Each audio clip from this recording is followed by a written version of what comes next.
Colour கண்ணாடி cricket voice மீடியாவை அடுத்து vlogabala சப்ஸ்கிரைப் பண்ணுங்க. ஏன்னா முதலமைச்சர் வந்து சட்டமன்றத்தில் தேடினார், அந்த ஆக்ஷன்லாம் பண்ணி குட்டிக்கதெல்லாம் சொல்லி. உங்கள் அப்பா இங்கே தான் இருப்பாருன்னு சொன்னாங்க, அதான் தேடிக்கிட்டு இருக்கேன். எங்கே உங்கள் அப்பாவையே காணோம். ஆனால் நான் அங்கெல்லாம் இருக்க மாட்டேன், மக்கள் மனசில் இருக்கிறேன். முதலமைச்சராக இருக்கக்கூடிய என்ன பதில் சொன்னார்? எங்கே காணும், உங்கள் அப்பாவை காணும், இதை சொல்லியிருக்கிறார். அப்பா அங்கே தேடாதீங்க, மக்கள் மனசில் பயந்து இருக்கிறான். அது பொண்ணு மாப்பிள திருத்து நம்மளுக்கு வேண்டாம், நாய் கல்யாணத்துக்கு கூப்பிட்டோம்னே நீ அர்த்தமெல்லாம் பேசிக்கிற. நீ மக்கள் மனசுல எந்த அளவுக்கு இருக்கிறதா நாங்கள் தான் குளத்தூர்ல பார்த்தோம். பேசுறவன் பேசினே தான் பார்ப்பான் நாட்டில். குறை பேசுறவன் குறை பேசிக்கினே தான். இவனுங்களுக்கெல்லாம் ஈனம் மானம் சூடு சொரணை எதுவுமே கிடையாது, எதுவுமே கிடையாது. திமுக அதிமுகவும் சேரும். இல்லைன்னா ஸ்டாலின் குளத்தூர்ல தோற்றதுக்கு எடப்பாடி பழனிசாமி வேதனைப்படுவார். இவர் என்ன ஓட்டு வாங்குவாரு, ஓட்டை பிரிப்பாரு, அவர் ஜெயிக்கிறாரா இருப்பாருன்னு ஏளனம் பேசணும் மத்தியில. நான் தன்னந்தனி ஆளு, நீ என்ன ஏளனமா பாரு, கொஞ்சம் நகுந்தேன்னா 8 கோடி பேருன்னு காட்டாரா இல்லையா?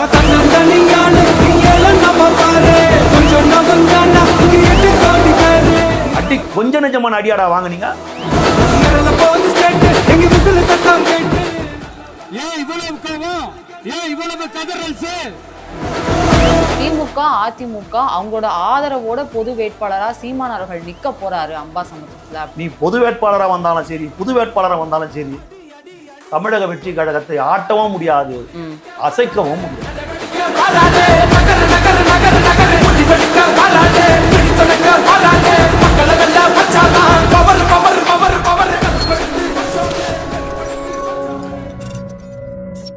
கலர் கண்ணாடி நேயர்களுக்கு வணக்கம். இன்று நம்மளோடு இணைந்திருக்கிறார் தாவேகாவிலிருந்து ஓட்டேரி ஜெயக்குமார் அவர்கள். வணக்கம் சார். வணக்கம். எப்படி இருக்கீங்க சார்? நல்லா இருக்குமா சார்? இப்போ தாவேகா அரசு நடைபெற்று கிட்டத்தட்ட 47 நாட்கள் முடிவடைந்திருக்கு. இப்போ நிறைய பேரை வந்து ஜெகதீஷ் அவர்களே ஆகட்டும், இல்லை நிறைய பேரை வந்து தனி செயலாளராக விஜய் அவர்கள் வந்து நியமனம் பண்ணியிருக்காரு. அதுக்கான ஆர்டர்ஸ்லாம் நாங்கள் பார்த்தோம். அதே மாதிரி ப்ரொடியூசர் வெங்கட நாராயணன் அவர்களை வந்து கேவின் ப்ரொடக்ஷன்ஸோட ஓனர் அவரை வந்து தமிழ்நாடோட டெல்லி பிரதிநிதியாக வந்து நியமனம் பண்ணி ஒரு அரசாணை வெளியாகிருக்கு. இது வந்து ஒரு சாரார் எப்படி விமர்சனம் பண்ணுறாங்கன்னா, அவர் வந்து கர்நாடகா மாநிலத்தை சேர்ந்தவர், அவர் எப்படி தமிழ்நாட்டுக்கு ஒரு ரெப்ரசன்டேட்டிவா இருப்பாரு அப்படிங்கிற மாதிரி ஒரு கேள்வி எழுக்கிறாங்க. இன்னும் சொல்ல போனா மேகதாது அணை அந்த மாதிரி சம்பந்தமான விஷயங்கள் வரும்போது அவர் வந்து எந்த நிலைப்பாடு எடுப்பாரு? கர்நாடகாவுக்கு ரெப்ரசன்டேட்டிவா பேசுவாரா, இல்ல தமிழ்நாட்டுக்கு சாதகமா பேசுவாரா அப்படின்ற ஒரு விமர்சனம் வைக்கிறாங்க சார். எப்படி விமர்சனம் யார் வைக்கிறது? திமுக தரப்புல வைக்கிறாங்களா? இல்ல மொத்தமா ஒரு விமர்சனமா பார்க்கலாம் சார் இது. அதாவதுமா, யாரை டெல்லி சிறப்பு பிரதிநிதியா போடணுன்றதை முதலமைச்சர் தான் முடிவு பண்ணணும். வேற யாரும் முடிவு பண்ண முடியாது. அது அவருடைய முடிவுக்கு உட்பட்டு ஒரு சரியான ஆளை தான் அவர் தேர்ந்தெடுத்து போடுவார். இந்த மாதிரி விமர்சனங்கள்லாம் நாங்கள் நிறைய பார்த்துட்டோம்.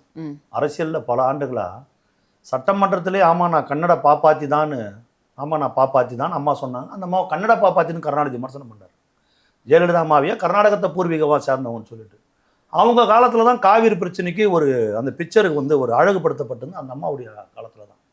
புரட்சித்தலைவர் எம்ஜிஆர் இந்தியாவிலேயே பிறக்கல. அவர் இலங்கையில் இருக்கிற கண்டிகையில் பிறந்தவர். அப்புறம் மலையாளி. இப்படியெல்லாம் நிறைய விமர்சனங்களை அரசியல் உலகத்தில் நம்ம வந்து பார்த்துருக்குறோம். இப்போ ரஜினிகாந்த் எடுத்துங்க, அவர் கூட ஒரு கர்நாடகத்தை சார்ந்தவர். அவர் சூப்பர் ஸ்டாரா இல்லையா? அவர்னா கர்நாடக சப்போர்ட்டாக பேசினுங்கிறார். அவருடைய தொழிற்சாலைலாம் அங்கே தான் இருக்குதுன்னு சொல்லுவாங்க. சரிங்களா? அவர் டெல்லி சிறப்பு பிரதிநிதினா அவர் எவ்வளோ சிறப்பாக வேலை பண்ணணுமோ அவ்வளோ சிறப்பாக வேலை செய்வார். ஒரு இந்தியன். ஆனால் தமிழ்நாடு அரசாங்கத்துக்கு விசுவாசமாக தான் அவர் நடந்துக்குவார். இந்த மேகதாது இஷ்யூ, இந்த காவிரி இஷ்யூ இதெல்லாம் யாரும் கவலைப்பட வேண்டியது கிடையாது. ஆடு நினைதேன்னு ஓனாய் அழ வேண்டிய அவசியமும் கிடையாது. சரிங்களாமா? ஏன்னா 1924 போடப்பட்ட ஒப்பந்தம், காவிரி ஒப்பந்தம், அது 1974 புதுப்பிக்கணும். 50 ஆண்டுகளில் அதை புதுப்பிக்காம காவிரிக்கு மிகப்பெரிய துரோகத்தை செய்தவர் கருணாநிதி. சரிங்களா?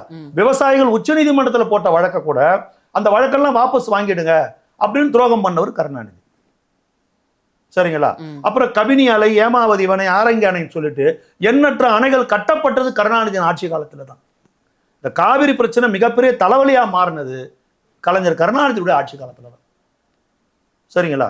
அதனால அவங்கெல்லாம் துரோகம் பண்ணிட்டு போனவங்க. இந்த ஆட்சியில் அதெல்லாம் நடைபெறுவதற்கு வாய்ப்பே கிடையாது. ஒரு டெல்லி பிரதிநிதியாக தலைவர் ஒருத்தரை போடுறாருன்னா அது சரியான ஆளை தான் தேர்ந்தெடுத்து தலைவர் செய்திருப்பார். Okay sir. இதுக்கு முன்னாடி அவர் நியமிச்ச நிறைய ஆட்கள், அதாவது அருண் ஐபிஎஸ்ஸாக இருக்கட்டும், எல்லாருமே விமர்சனம் பண்ணாங்க. ஆனால் அவங்களோட வேலைகள் தான் சரியாக தான் இருக்குது. மேபி இதுவும் கரெக்டான முடிவாக தான் இருக்கும் அப்படின்றத தான் நாங்களும் எதிர்பார்க்குறோம். பேசுகிறவன் பேசினே தான் இருப்பான் நாட்டில், குறை பேசுகிறவன் குறை பேசிக்கினே தான் இருப்பான். சரிங்களா? நம்ம இதெல்லாம் கடந்து போகணும். நம்மளோட இலக்கு ரொம்ப, நம்ம போய் சேர வேண்டிய இடம் எங்கேயோ இருக்குது. இதுக்கெல்லாம் காது கொடுத்தா இப்போ சிங்கப்பெண் நீங்கள் கூட வெளியே வர முடியாது. சரிங்களா? பேசுகிறவன் பேசிக்கிட்டே தான் இருப்பான், காது கொடுத்து வாங்கக்கூடாது. நம்மளோட இலக்கு என்ன? அந்த இலக்கு அடையணும், மக்களுக்கு நல்லது நடக்கணும். அதுதான். இன்னொரு விஷயம் இன்னைக்கு காலையிலிருந்து ரொம்ப பயங்கரமாக பேசப்பட்டு இருக்கு. சீமான் அவர்கள் வந்து பொது வேட்பாளராக அம்பாசமுத்திரம் தொகுதியில் நிற்க போறாரு. பொது வேட்பாளர் மீன்ஸ் திமுக அதிமுக அவங்களோட ஆதரவோட பொது வேட்பாளராக சீமான் அவர்கள் நிற்க போறாரு அம்பாசமுத்திரத்தில் அப்படின்றது கேட்கறதுக்கே ரொம்ப வியப்பா இருக்கு. சீமான் அவர்கள் வந்து பெரிய மானசனாச்சே, அவர் தனித்து தான் காலம் காண்பார். திமுக அதிமுக ஊழல் பெருச்சாலைகள் அவங்களுடைய வாக்குகள்லாம் இந்த சீமான் ஒரு நாளும் வாங்க மாட்டான், கூட்டணி வைக்க மாட்டான் அப்படிலாம் சொல்லுவார். இது பொது வேட்பாளர்னு எப்படி? அது எனக்கு புரியல. போத்தின்னு பத்துக்கினானா 10ன்னு போட்டிங்கண்ணா 2 ஒன்று தானம்மா, கூட்டணி வச்ச கணக்கு தானே இது.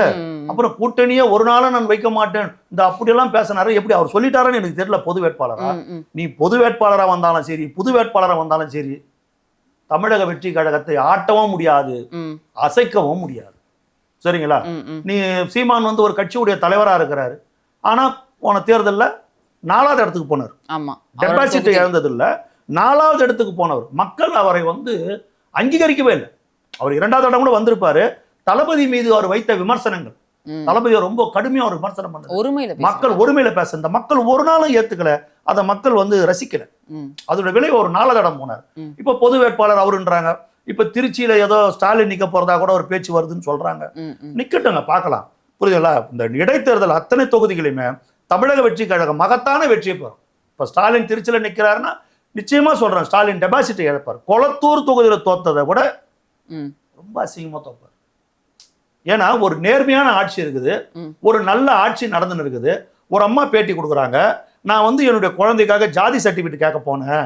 முதல்ல இதுக்கு முன்னே என் பெரிய குழந்தைக்கு ஜாதி சர்டிஃபிகேட் வாங்குறப்போ இன்னைக்கு அப்ளை பண்ணால் 2 நாள் 3 நாள் ஆகும். அப்ளை பண்ணிட்டு போய் நான் RI பார்க்கணும், RI 2 பார்க்கணும், 3 பாருன்னுவாங்க. அதுக்கு ஒரு புரோக்கரை பார்க்கணும், ஒரு 1000 ரூபாய் 1500 ரூபாய் செலவாகும். அப்படி செலவாகுனாதான் ஜாதி சர்டிஃபிகேட்டே கிடைக்கும். அப்படி அந்த பணம் என்கிட்ட இல்லைன்னா அப்பாவுடைய ஜாதி சர்டிஃபிகேட் எடுத்துவா, தாத்தாவுடைய ஜாதி சர்டிஃபிகேட் எடுத்துவான்னு தலையை சுற்றி மூக்கை சுற்றி பேசுவானுங்க. அந்த மாதிரி சொன்னாங்க. ஆனால் இன்னைக்கு என்னுடைய மகளுக்கு நான் வந்து ஜாதி சர்டிஃபிகேட் அப்ளை பண்ணுறேன், ஆன்லைனில் அப்ளை இன்னைக்கு பண்ணுறேன். சரி, யாராவது RI பார்க்கலாமான்னு, நான் புரோக்கரை பார்க்கலாமான்னு சிந்திச்சுன்னு இருக்கிறேன். நேற்று அப்ளை பண்ணுறேன், இன்று மாலை என்னுடைய ஃபோனுக்கு மெசேஜ் வருது, ஜாதி சர்டிஃபிகேட் வந்து வாங்கிக்கோங்க. இன்னொரு அம்மா சொல்கிறாங்க, எல்லாம் நான் சொல்கிறதெல்லாம் சமூக வலைதளங்கள். இன்னொரு அம்மா சொல்கிறாங்க, நான் வந்து ஒரு நேம் டிரான்ஸ்ஃபரு என்னுடைய பட்டா நிலத்துக்கு பேர் மாற்றுறதுக்காக இதுக்கு முன்னே கடந்த ஆட்சியில் 4500 ரூபாய் 5000 ரூபாய் செலவாச்சு. இந்த முறை இன்னொரு பட்டா பேர் மாற்றத்துக்காக பண்ணணும். சரி, ஒரு 5000 ரூபாய் செலவாகும்னு நினச்சிக்கின்னு தான் போனேன், ஒரு நையா பைசா கூட யாரும் வாங்கலை. இன்னொரு அம்மா சொல்கிறாங்க, தனியார் கூட்டமைப்பு பள்ளிகளுடைய தலைவர் சொல்கிறார், அந்த கூட்டமைப்பு சங்கத்தை சார்ந்தவங்க சொல்கிறாங்க, கடந்த ஆட்சியில் ஒரு பள்ளிக்கூடத்துக்கு அங்கீகாரம் வாங்கணும்னா 25 லட்சம் ரூபாய் குறைஞ்சபட்சம் நாங்கள் லஞ்சம் கொடுக்கணும். அதுக்காக திமுக அமைச்சருக்கு வேண்டப்பட்ட 3 பேர் 3 அலுவலகங்களை சென்னையிலேயே வைத்து நடத்தினார்கள்னு பகிரங்கமாக பேட்டி கொடுக்கிறார். ஆனால் 1000 பள்ளிகளுக்கு பள்ளிக்கல்வித்துறை அமைச்சர் ராஜ்மோகன் அவர்கள் அனுமதி தருகிறார். சிங்கிள் டீ கூட வாங்கி குடிக்கல. ஒரு ஸ்கூலுக்கு 25 லட்சம்னா 1000 ஸ்கூலுக்கு 250 கோடி. அப்படி கையெழுத்து போட்டு ராஜ்மோகன் அந்த 250 கோடியை பார்த்திருந்தா 10 தலைமுறைக்கு மேல ராஜ்மோகனுடைய 10 தலைமுறைக்கு மேல உட்கார்ந்து சாப்பிட்ற அளவுக்கு போனாங்க. கண்டிப்பா சர்வ சாதாரணமா ஒரு டீ கூட குடிக்கல. இதை விட ஒரு ஆட்சியை மக்கள் கொண்டாடுவாங்களா இல்லையா? நீ திருச்சி கிழக்கில் நில்லு, நீ பொது வேட்பாளரா நின்று, நீ எப்படின்னா நில்லு, மக்கள் உங்களை ஓட ஓட விரட்டி அடிப்பார்கள். ஏன்னா நல்ல ஆட்சி, தூய்மையான ஒரு ஆட்சி, நேர்மையான ஒரு ஆட்சி இருக்குது. எங்கேயும் லஞ்சம் கிடையாது, எங்கேயும் ஊழல் கிடையாது, கரப்ஷன் கிடையாது, கலெக்ஷன் கிடையாது, கமிஷன் கிடையாது. என்ன பிரச்சனை? இது விஜய் அவர்கள் சிஎம் ஆனத இவங்களால ஏத்துக்க முடியாம இந்த மாதிரி விஷயங்கள்லாம் பண்றாங்களா? விஜய் அவர்கள் சிஎம் ஆன தொட்டு தான் பள்ளி கல்வித்துறையில ஒரு ஸ்கூலுக்கு 25 லட்சம் ரூபாய் இல்லைன்னு ஆயிடுச்சு. போனா ஜாதி சர்டிஃபிகேட் கிடைக்குது, போனா பட்டா பேர் மாற்றம் நடக்குது, எங்கேயுமே லஞ்சம் இல்லை, எங்கேயுமே ஊழல் இல்லை. ஒரு கான்ட்ராக்டுக்காரனும் நேரடியாக வந்து கான்ட்ராக்ட் எடுத்துக்கலாம், யாருக்கும் கமிஷன் தர வேண்டியது போது இதுக்குத்தானடா நாங்கள் சொன்னோம் இவனை உட்கார வைக்க கூடாதுன்னு. தப்பான ஒரு பாதியை மக்களுக்கு கொண்டு போறாங்களே. ஊழல் இல்லாத லஞ்சம் இல்லாத இந்த மக்களை கெடுக்கிறாங்களே. திமுகவாலையும் பொறுக்க முடியல, அதிமுகவாலையும் பொறுக்க முடியல. அது நம்ம இணைஞ்சாவது ஆட்சி அமைக்கலாம். நம்ம இதுக்கு தான் பிளான் பண்ணோம். பத்தியா ஜனங்களுக்கு புதுசா சொல்லி கொடுக்குறான் இந்த விஜய். லஞ்சம் இல்லை, ஊழல் இல்லை, நேர்மை என்னென்னவோ பேசுறானே. அப்புறம் எதுக்கு நம்ம கட்சி நடத்துறது? நம்ம இவ்வளவு காலமா கட்சி நடத்தி சிங்கிள் டீக்கும் ஒரு பன்னுக்கும் லாட்டரி அடிச்சவெல்லாம் இன்னைக்கு மாட மாளிகை கூட கோபுரம் கட்டி வாழறமே. அடுத்த வேலை சாப்பாட்டுக்கு வயலாத இருந்தவங்க எல்லாம் இன்னைக்கு எப்பேற்பட்ட வசதியான வாழ்க்கை, உலகத்தில் பல நாடுகளில் சொத்து வாங்கி குவிச்சு வச்சிருக்கிறோமே. ஒரு திருட்டு ட்ரெயின்ல ஏறி வந்த குடும்பம் இன்னைக்கு ஆசியாவிலே மிகப்பெரிய பணக்கார குடும்பம் பேர் எடுத்து வச்சிருக்கிறோமே. இதையெல்லாம் கெடுக்கிறானப்பா. இது என்ன, இது ஒரு அரசியலா? சரிங்களா? அதுதான் தாங்க முடியல. அந்த வயிற்றெரிச்சலுடைய வெளிப்பாடு, அந்த வயிற்றெரிச்சலுடைய வெளிப்பாடு அவங்களால ஜீரணிக்க முடியல, அவங்களால தாங்க முடியல. ஒரு தேர்தலில் நிக்கணும், டே என்ன உங்ககிட்ட இருக்குது, நீ வந்து சீட்டு கேட்குற, செலவு பண்ணிடுவியா, மற்ற ஓட்டுக்கு எவ்வளோ கொடுப்ப, எவ்வளோ வச்சுருக்கிற, 10 கோடி வச்சுருக்கிற, 20 கோடி வச்சுருக்கிறியா, முதல்ல டேபிளில் வை, முதல்ல பணத்தை எடுத்துன்னு காட்டு, மாவட்ட செயலருக்கு இவ்வளோ கொடுக்கணும், தலைமைக்கு இவ்வளோ கொடுக்கணும், அதுக்கப்புறம் நீ இவ்வளோ செலவு பண்ணணும், அதுக்கப்புறம் நீ எடுத்துக்குவல, நீ சம்பாதிப்பல. இப்படிதான் தேர்தல்லாம், இப்படிதான். ஆனால் புதுசாக இருக்குது. ஒரு சாதாரண சாமானிய 1 லட்சம் ரூபாய் பேங்க் பேலன்ஸ் இல்லாதவன்லாம் எம்எல்ஏ ஆயிட்டானே, ஒரு வாடகை வீட்டில் இருக்கிறவங்களாம் அமைச்சர் ஆயிட்டானே. இது என்னடா நடக்குது? பொன்முடி தான், நேரு தான், துரைமுருகன் தான் நம்ம எழுதப்படாத சட்டமா இப்படியே மன்னாதி மன்னனா வாழ்ந்துன்னு இருந்தோமே. இன்னைக்கு சாதாரண சுப்பனும் குப்பனெல்லாம் இன்னைக்கு சட்டமன்றத்தில் வந்து உட்கார்றானே. ஐயோ எங்க வயிறு எரிதே. முடியல அவங்களால ஜீரணிக்க முடியும். புரியுதாமா? ஒரு மிகப்பெரிய ஒரு விசில் புரட்சியை இன்னைக்கு ஏற்படுத்தியிருக்கிறார். இந்த ஆட்சிக்கு வாக்களித்த மக்கள் எல்லாம் சந்தோஷத்துல துள்ளி குதித்து கொண்டிருக்கிறார். மகிழ்ச்சியில் இருக்கிறான், விசிலுக்கு ஓட்டு போட்டுட்டுமே. விசிலுக்கு வாக்களிக்காதவங்க வேதனைப்பட்டு இருக்கிறாங்க. ஐயோ இப்படி ஒரு நல்ல ஆட்சி அமையறதுக்கு நாம காரணம் இல்லாத போயிட்டோமே, இனி வருங்காலங்களில் எந்த தேர்தல் வந்தாலும் விசிலுக்கு தான் ஓட்டு போடணும் அப்படின்னு போடாதவங்க முடிவு பண்ணியிருக்கிறாங்க. ஏன்னா எந்த இடத்துலையுமே கரெக்டா இருக்குது. இனி எப்படி நீ யோசிச்சாலும் ஒன்றும் நடக்காது, எல்லாம் தெளிவா இருக்குது. அதே மாதிரி மார்க்சிஸ்ட் கம்யூனிஸ்ட் அவங்களோட ட்விட்டர் பேஜில் ஒரு விஷயம் போட்டிருந்தாங்க சார். ஒரு ஃபோட்டோ போட்டு கொள்கை புடலங்காய் அப்படின்னு சொல்லி ஒரு விஷயம் போட்டிருந்தாங்க. அந்த புடலங்காயில் வந்து இந்த சைடு திமுக இருக்குது, இந்த சைடு அதிமுக இருக்குது, மேலே பாஜக இருக்குது. இதோட சிம்பாலிஃபிகேஷன் எப்படி அப்படின்னா, கூடிய சீக்கிரத்தில் நாடாளுமன்ற தேர்தல் வரப்போகுது ஒரு 2 வருஷத்தில். அதுக்கு முன்னாடியோ இவங்க 3 பேரும் ஒன்று சேர்ந்துருவாங்க, கூட்டணி சேர்ந்துருவாங்க. நான் ஆரம்பத்துல சொல்லியிருப்பேன், இதே சேனல் கூட பேசியிருப்பேன், திமுக அதிமுக பாஜக முக்கோண காதல்னு சொல்லியிருப்பேன்.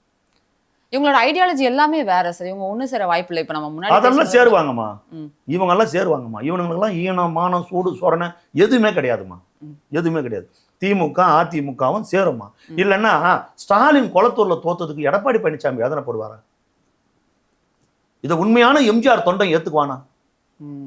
புரட்சித் தலைவர் எம்ஜிஆர் சட்டமன்றத்தில் செருப்படுத்து அடிச்சவங்க, மலையாளின்னு கேட்டவங்க, புரட்சித் தலைவர் அம்மாவை சட்டமன்றத்தில் சேலையை பற்றி இழுத்து மானபங்கப்படுத்துறவங்க, அம்மா பர்கூர்ல தோத்தப்போ, சுகவனத்துக்கிட்ட பர்கூர்ல தோத்தப்போ அண்ணா அறிவாலய வாசல்ல பட்டாசு ஒடிச்சு கொண்டாடினவங்க, பெங்களூர் நீதிமன்றம் அம்மாவுக்கு சிறை தண்டனை கொடுத்தப்போ இனிப்பு வழங்கி கொண்டாடினவங்க, அம்மாவின் மரணத்துக்கு காரணமானவங்க.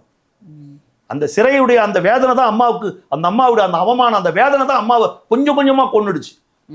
அம்மாவின் மரணத்துக்கு காரணமானவன் திமுக. அந்த அம்மாவை நிம்மதியா வாழ விடலாம்.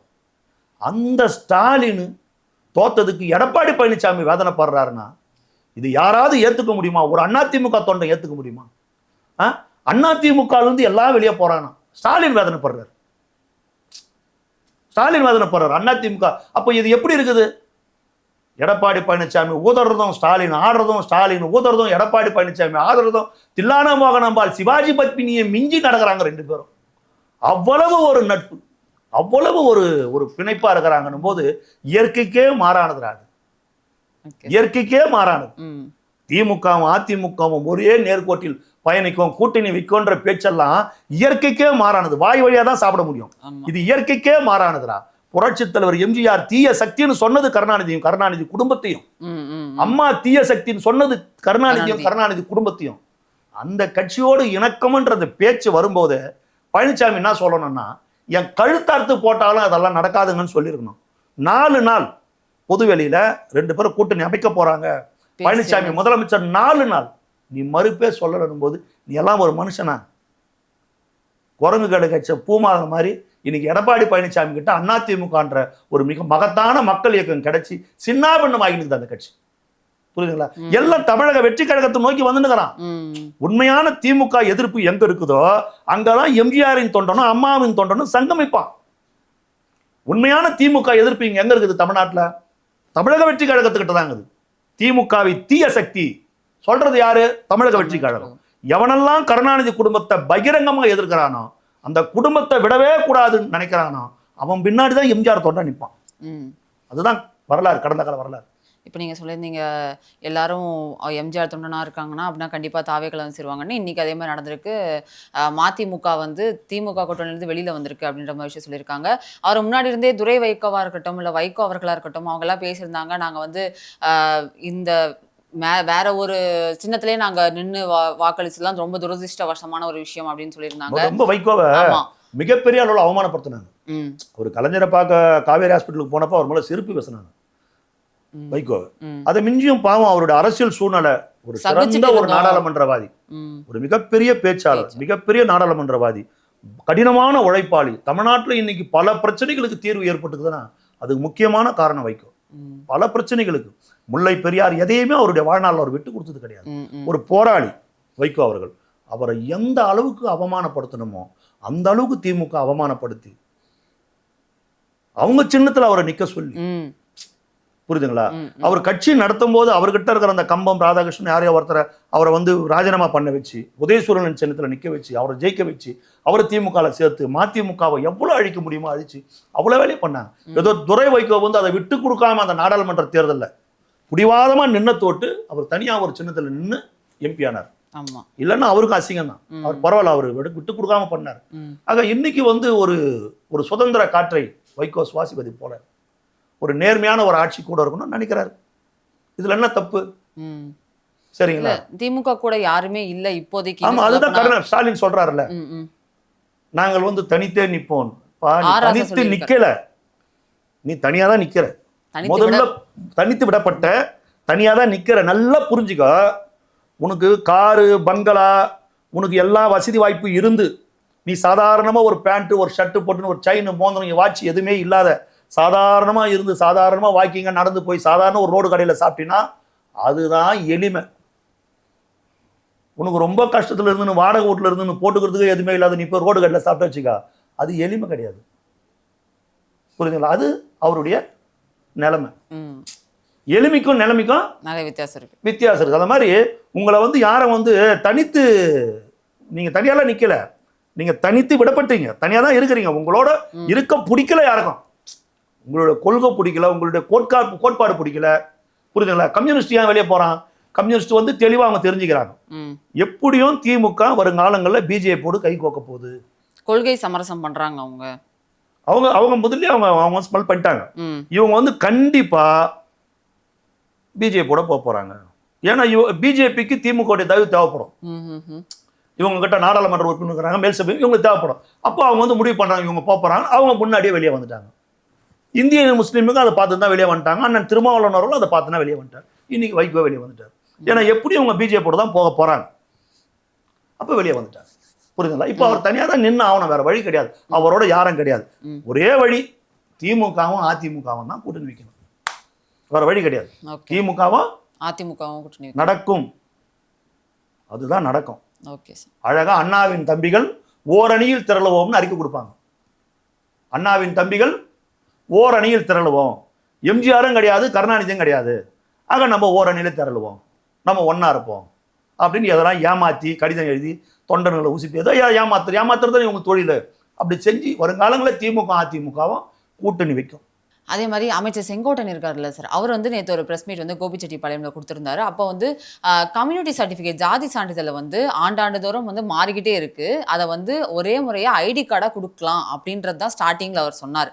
அதுக்கப்புறமா அவர் சொன்ன விஷயங்கள் அதில் கூடுதல் விவரங்கள்லாம் ஆட் பண்ணுவோம், பேர், பிளட் குரூப்பு, அம்மா அப்பா சர்டிஃபிகேட், அந்த மாதிரி. அதை வந்து எப்படி திருச்சி சொல்கிறாங்க அப்படின்னா தினமும் பிள்ளைங்க போடுற ஐடி கார்டில் வந்து ஜாதி விவரத்தை வந்து ஆட் பண்ண போறாங்க அப்படிங்கறத மாதிரி திருச்சி சில நியூஸ் எல்லாம் வருது. எது உண்மை அப்படின்றது தெரியல. திருச்சி தான் நீங்களே சொல்றீங்க, அது திருச்சி தான் சொல்றாங்கன்னு சொல்றீங்க இல்லையா? அதுதான் உண்மை, திருச்சி தான் சொல்றாங்க. அவருடைய நோக்கம் வேறு. ஒவ்வொரு முறையும் வந்து பேரண்ட்ஸ் கஷ்டப்படுறாங்கன்னு போது அவருடைய நோக்கம் அது அரசினுடைய ஆய்வில் இருக்குது. அது அமைச்சர் அவர்கள் ஒரு இதுவும் அது பண்ணுவாங்க. அது எப்படி செய்யணும்னு சொல்லுவாங்க. அதை வந்து கழுத்திலேயே மாட்டிக்கிறது, அதில் கழுத்தில் மாட்ட சொல்லி அமைச்சர் சொன்னாரா? அதை கழுத்தில் அப்போ ஸ்கூல் ஐடி கார்டு எங்கே மாட்டுவாங்க?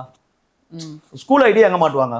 அதெல்லாம் கிடையாது. நீங்கள் ஒவ்வொரு வாட்டியும் போய் திரிறீங்க, கஷ்டப்படுறீங்கன்னும் போது அதுக்கு ஏதோ ஒரு மாற்று ஏற்பாடு. நாடு வளர வளர, விஞ்ஞானம் வளர வளர, நாட்கள் ஆக ஆக ஒவ்வொரு மாற்றமா ஒரு யோசிப்பாங்க. சரிங்களா? அது யோசிப்பாங்க. அது அந்த அளவுக்கு அடையாளப்படுத்த மாட்டாங்க கண்டிப்பா.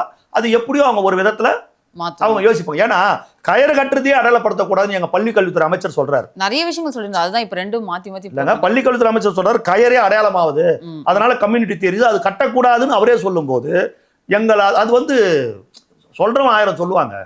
புரியுதுங்களா? அமைச்சர் எப்படி அவர் ஒரு விதமா பண்ணுவார். அது ஆய்வுல இருக்கும். எதை செஞ்சாலும் சரியா தான் செய்வாங்க. எதை செய்தாலும் சரியாதான் செய்வாங்க. ஏன்னா ஒரு புரட்சிகரமான ஒரு ஆட்சிங்க, ஒரு புரட்சி. நீங்க நல்லா பாருங்க, சுதந்திர இந்தியாவில் ஒரு மாநிலத்துல 8 தாழ்த்தப்பட்ட சமூகத்துல பிறந்த 8 பேர் அமைச்சர்களாக உட்கார்ந்து கொண்டிருப்பது தளபதி ஆட்சியில தான். இந்தியாவில் வேறு எங்கும் இந்த புரட்சி நடக்கல. அந்த புரட்சியை நடத்தி காட்டிருக்கிறார். பட்டியலினத்தை சார்ந்த 8 பேர் இன்றைக்கு அமைச்சர்களாக இருக்கிறார். 5000 ஆண்டுகளாக கல்வி மறுக்கப்பட்ட ஒரு சமூகம். நீ எல்லாம் படிக்கவே கூடாது, நீ எல்லாம் படிச்சு என்ன பண்ண போற, போடா போய் மாடுமி, உனக்கெல்லாம் எதுக்குடா கல்வின்னு சொல்லி அவனை பள்ளிக்கூடத்துக்குள்ளே சேர்க்காம அவனுக்கு தனியா ஒரு தட்டு, ஒரு தனியா ஒரு தண்ணி, தனியா ஒரு குவலை கொடுத்து அவனை அசிங்கப்படுத்தி அவமானப்படுத்தி கோணி கூட கொடுக்காம உட்காரத்துக்கு கோணி போட்டு உட்காரு, உனக்கெல்லாம் டேபிள் எதுக்கு அப்படின்னு அவமானப்படுத்தின ஒரு சமூகம். நீ எல்லாம் தொட்டால் திட்டு பார்த்தால் பாவம், நீ எல்லாம் கோவிலுக்குள்ள வரக்கூடாது, நீ இருக்கிற தெருவில், நீ வசிக்கிற தெருவில் சாமி தேர ஊர்வலம் வராது அப்படின்னு ஒடுக்கப்பட்ட ஒரு சமூகம் ஆண்டாண்டு காலமாக. அந்த சமூகத்தின் கையில எவனை படிக்கவே கூடாதுன்னு சொன்னானோ அந்த சமூகத்தின் கையில தமிழ்நாட்டின் ஒட்டுமொத்த கல்வியும் கொடுத்திருக்கிறாருங்க தளபதி. பள்ளி கல்வித்துறையும் உயர்கல்வித்துறையும் அவங்க கிட்ட கொடுத்திருக்கிறார். பள்ளி கல்வித்துறை அமைச்சர் ராஜ்மோகன், உயர்கல்வித்துறை அமைச்சரான விஸ்வநாதன், அண்ணன் தம்பிங்க 2 பேர்கிட்டையும் ஒட்டுமொத்த கல்வியை கொடுத்திருக்கிறாருங்க. பள்ளி கல்வித்துறை, உயர்கல்வித்துறை. இதை விட என்னங்க ஒரு புரட்சி போகணும்? திமுக செஞ்சுதா? அண்ணா திமுக செஞ்சுதா? சொல்லுங்க. இதை விட என்ன ஒரு பெரிய புரட்சி போகணும்? பட்டியலினத்தை சார்ந்த 8 பேர் அமைச்சர்கள் இடம், 2 பேருக்கு பள்ளி கல்வித்துறை, உயர்கல்வித்துறைன்னு சொல்லிட்டு கல்வித்துறை அவங்க கிட்ட கொடுத்திருக்கிறாரு. புரட்சி தலைவி அம்மாவுக்கு பிறகு 4 பெண்களுக்கு அமைச்சர்கள் இடம். நீ 100 யூனிட்டுக்கு கரண்ட்டுக்கு நீ பஞ்சாயத்து பேசினு, இன்னைக்கு 200 யூனிட் கட்டணம் இல்லா மின்சாரம் 200 யூனிட் கொடுத்திருக்கிறார். புரியுதுங்களா? ஒவ்வொரு நாளும் நல்ல பல திட்டங்களை இன்னைக்கு அறிவிக்கிறார். 717 டாஸ்மாக் கடைகளை க்ளோஸ் பண்ணியிருக்கிறாங்க. இது எவ்வளவு பெரிய ஒரு விஷயம். டாஸ்மாக் கடையை மூடிட்டாங்கன்னா சந்து பொதுல எங்கன்னா திறந்தாங்களா? 3 கடை 3 தான். படிப்படியா செய்வார் ஒவ்வொன்றுத்தையும். சரிங்களா? அது இவங்களுக்கு பிடிக்கல. இவங்களுக்கு அந்த பொறாமை, பொச்சிருப்பு, ஏதாவது வழி வருமான இந்த சன் டிவி, இந்த தினகரன், இவனுங்களுக்கெல்லாம் இதுதான் வேலை. புரியுதுங்களா? ஏன்னா ஒன்று நம்ம இருக்கணும், இல்லை அதிமுக இருக்கணும், நம்ம பங்காளி இருக்கணும். ஆர்எஸ் பாரதி சொல்றாருல, அவன் பகையாள் கிடையாது, எங்க பங்காளின்னு. அதுதானடா உண்மை. அதை தானே நாங்கள் சொல்றோம். நீங்க 2 பேருமே பேசி வச்சு நீ இத்தனை வருஷம் நாசம் பண்ணீங்க. அம்மாவின் மரணத்துக்கு அப்புறம் ரொம்ப அதிகமாயிடுச்சு. அம்மாவுக்கு தெரியாம இவங்க எல்லாம் ரகசிய உறவுல இருந்தாங்க. அம்மாவின் மரணத்துக்கு அப்புறம் ரொம்ப அதிகமாகி போச்சு. சரிங்களா? இந்த நிலைமைகள்லாம் மாறும் படிப்படி. அதே மாதிரி ஒரு கல்யாண மண்டபத்தில் வந்து ஸ்டாலின் அவர்களும் ஆராசம் பேசினாங்க. ஸ்டாலின் அவர்கள் பேசும்போது என்னை முதலமைச்சர் வந்து சட்டமன்றத்தில் தேடினார், அந்த ஆக்ஷன்லாம் பண்ணி குட்டிக்கதெல்லாம் சொல்லி, ஆனால் நான் அங்கெல்லாம் இருக்க மாட்டேன், மக்கள் மனசுல இருக்கிறேன் அப்படின்ற மாதிரி விஷயம் சொல்லி. நீ மக்கள் மனசுல எந்த அளவுக்கு இருக்கிறதா நாங்கள் தான் குளத்தூர்ல பார்த்தோமே. எந்த அளவுக்கு நீங்க மக்கள் மனசுல இருக்கிறீங்கன்றத நாங்க தான் குளத்தூர்ல பார்த்தோமே. நீங்க ஒப்பாரி வச்சதெல்லாம் நாங்க பார்த்தோமே, நீங்க மூக்கு சிந்தி போட்டதெல்லாம் நாங்க பார்த்தோமே. ஏங்க நான் கேட்கறேன், ஜனநாயக நாட்டுல வெற்றி தோல்வி சகஜங்க. கண்டிப்பா. சரிங்களா? அதுதானே உண்மை. வெற்றி தோல்வி சகஜம். எதுக்கு அழுவுறீங்க? எதுக்கு ஒப்பாரி வச்சு மூக்க அப்படியே வண்டியில உட்கார வச்சு தள்ளி போறானுங்க எல்லாரும்? சொல்லு. சிந்திக்கின்னு மூக்கு சிந்தி அசிங்கமா இல்லை இதெல்லாம்? இந்த நாட்டுல பெருந்தலைவர் காமராஜர் தோத்துருக்கிறாருங்க. விருதுநகர்ல பே சீனிவாசன்ற ஒரு சின்ன ஒரு மாணவங்கிட்ட தோத்துட்டாரு. 9 ஆண்டுகள் இந்த மாநிலத்துடைய முதலமைச்சர் வந்து 10 ஆண்டுகள் சிறையில் இருந்து தான் இறக்கிற பொழுது கூட 10 வேட்டி 10 சட்டை 110 ரூபாய் பணத்தை மட்டும் தன் பெட்டியிலே வைத்து விட்டு சென்ற பிழைக்க தெரியாத முதலமைச்சருங்க. படித்ததினால் அறிவு பெற்றோர் 1000 உண்டு, பாடம் படிக்காத மேதைகளும் பாரினில் உண்டுன்னு சொல்லுவாங்க. அந்த படிக்காத மேதை கர்ம வீரர் காமராஜர் இந்த மண்ணுல தோத்தாருங்க விருதுநகர் தொகுதியில. நீங்க தோத்துட்டீங்களே, ஒரு சின்ன பையன் உங்களை தோக்கடிச்சிட்டான்னு கேட்குறப்ப காமராஜர் சொன்னாரு, இதுதான்டா ஜனநாயகம், இந்த ஜனநாயகத்துக்கு தாண்டா நாங்கள் இவ்வளோ கஷ்டப்பட்டோம், ஒருத்தனே இருக்கணும்னு கிடையாது, யார் நினைச்சா யாரை வேணா தோக்கடிக்கலாம், மக்கள் வாக்களிக்கலாம், இதுக்காக தான் நாங்கள் கஷ்டப்பட்டோம், இதுதான் சுதந்திரம், இதுதான் ஜனநாயகம் சொன்னார் காமராஜர். இந்திரா காந்தி தோத்துருக்குறாங்க. உலக நாடுகள் அணிசேரா நாடுகளின் தலைவியாக இருந்த ஒப்பற்ற தலைவி அண்ணன் இந்திரா காந்தி தோத்துருக்குறாங்க தேர்தலில். நீனாவா பெரிய இது மாதிரி எனக்கு ஒன்றும் புரியல. நீங்கெல்லாம் யாரு? என்னதான் உங்களுக்கு பிரச்சனை? அப்படியே இன்னும் நடக்கக்கூடாது நடந்த மாதிரி ஆஹா தாங்க முடியல. ஏன் மக்கள் தோக்கடிக்கிறாங்க? உன்னை பிடிக்கல தோக்கடிக்கிறாங்க. இல்லை சோஷியல் மீடியாவில் இது அவங்க வந்து ஃபோக்கஸ் பண்ணலாம், தான் தோத்துட்டாங்க. அதெல்லாம் நீ உன்னை விட ஃபோக்கஸ் பண்ணா. அரசாங்க பணம் அத்தனையும் எடுத்து நீ எவ்வளோ விளம்பரம் கொடுத்த? டிவியை திறக்க முடியல, அருவருப்பாக இருந்தது. உன்னுடைய அதிகப்படியான விளம்பரம் தான் மக்களுக்கு கோவம். டிவியை திறக்க முடியல. ஐயோ எப்பா எப்பா எப்பா எப்பா எப்பா அவ்வளவு விளம்பரம். அது என்ன விளம்பரம்னு எனக்கு அந்த அளவுக்கு விளம்பரம். எதை பார்த்தாலும் ஸ்டாலின் ஸ்டாலின் ஸ்டாலின் ஸ்டாலின். யார் விட்டு பணத்தில் இதெல்லாம் பண்ண? உன் மாவட்ட கழக செயலாளர்கள் பண்ண அராஜகம், உன் கட்சி கவுன்சிலர்கள் பண்ண அராஜகம், உன் வட்டக்கழக செயலாளர்கள் செஞ்ச அராஜகம். ஒருத்தன் வீடு கட்ட முடியல, ஒருத்தன் கல்லு மண் இறக்க முடியல. எத்தனை கட்ட பஞ்சாயத்து, ஒட்டுமொத்த போலீஸ் ஸ்டேஷனும் திமுக கிளைக்கழகமாக செயல்பட்டது. எவ்வளவு அராஜகம் ஆட்சியில். அப்புறம் மக்கள் தோக்கடிக்காம என்ன பண்ணுவாங்க?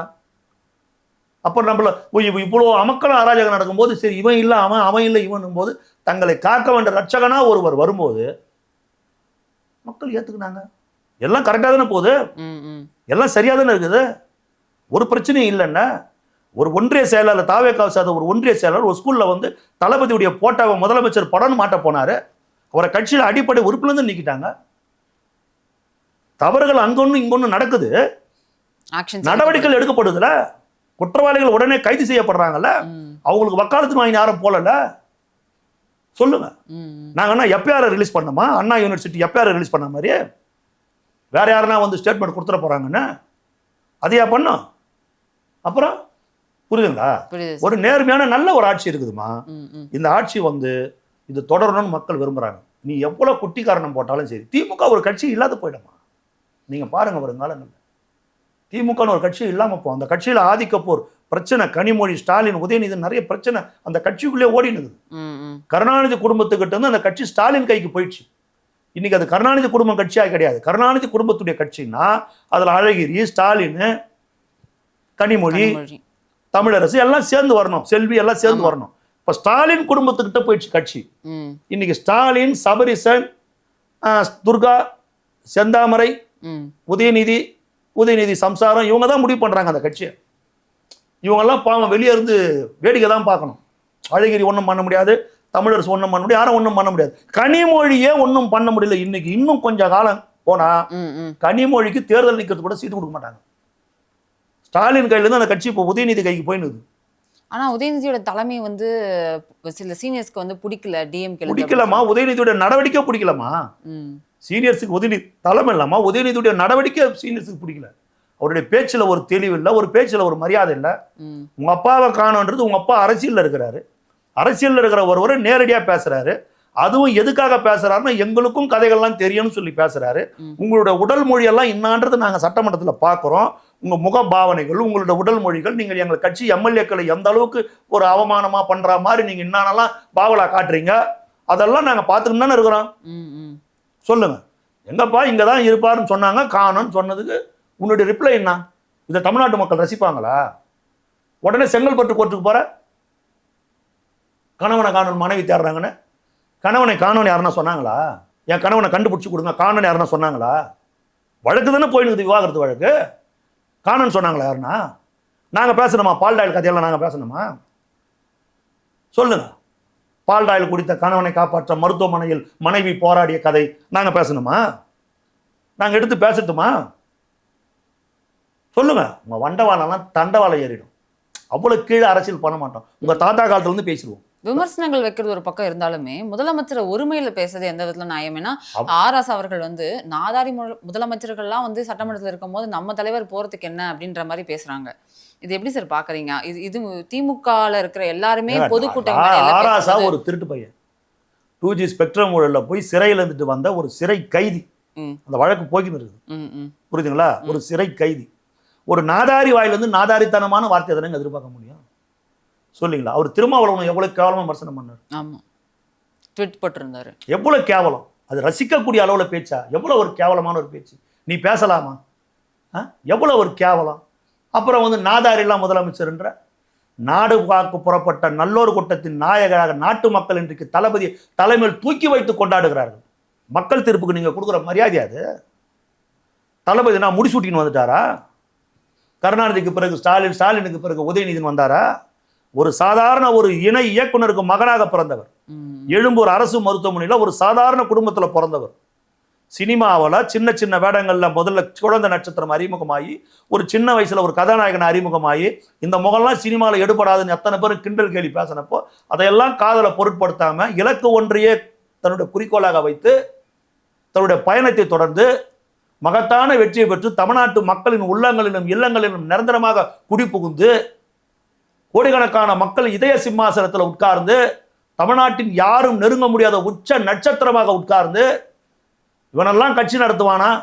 இந்த கட்சி 2 மாதம் 6 மாதம் தாங்குமான்னு பேசுறவர்களுக்கு மத்தியில் அந்த கட்சியை நடத்தி காட்டி மிகப்பெரிய மாநாடுகளை நடத்தி காட்டி இந்த கட்சிக்கு வேட்பாளர் இருக்கிறாரான்னு கிண்டல் பண்ணவங்க மத்தியில் 234 தொகுதிகளுக்கும் வேட்பாளரை போட்டு இவர் என்ன ஓட்டு வாங்குவாரு, ஓட்டை பிரிப்பாரு, அவர் ஜெயிக்கிறாரா இருப்பாருன்னு ஏளனம் பேசுறவங்க மத்தியில் நான் தன்னந்தனி ஆளு, நீ என்ன ஏளனமா பாரு, கொஞ்சம் நகுந்தேன்னா 8 கோடி பேருன்னு காட்டாரா இல்லையா? அடி கொஞ்ச நிஜமான அடியாடா வாங்கினீங்க, கொஞ்ச நிஜமான அடியா. பாட்சா படத்தில் சொல்லுவாங்க பார், அவனுக்கு ட்ரீட் பண்ண டாக்டர்லாம் மிரண்டு போயிருக்கிறான். இது சாதாரண ஒரு ஆள் அடிச்ச அடி கிடையாது. நாடி நரம்பு ரத்தம் புத்தி அத்தனை சண்டை வெறி ஊறி போன ஒருத்தனாலதான் இந்த அளவுக்கு அடி வாங்க முடியும்னு சொல்லு. அந்த அளவுக்கு அடிச்சார் தலைவர் ஸ்டாலின். அகில அரசியல் ஆடி போகிறான். இது சாதாரண ஒரு அரசியல்வாதி அடிச்ச அடி இல்லைங்க. இது மொத்தத்திலும் அரசியல் வெறி ஊறி போன ஒருத்தனாலதான் இந்த அளவுக்கு அடிக்க முடியும்னு விலா எலும்பு ஒடிஞ்சு போயிருக்குது. சொல்லுங்க. இன்னும் பேசுனீங்கன்னா தலைவர் இனிமேட்டு ஓப்பன் அடிக்க மாட்டார். நீ மவனை திருச்சிக்கு வா, உனக்கு கும்மாங்குத்து குத்துறதுக்கு ஊம குத்து ஒரு 4 ஊம குத்து குத்தி அனுப்புவார் தலைவர். சரிங்களா? ஓகே, ரொம்ப நன்றி sir. Thank you so much sir.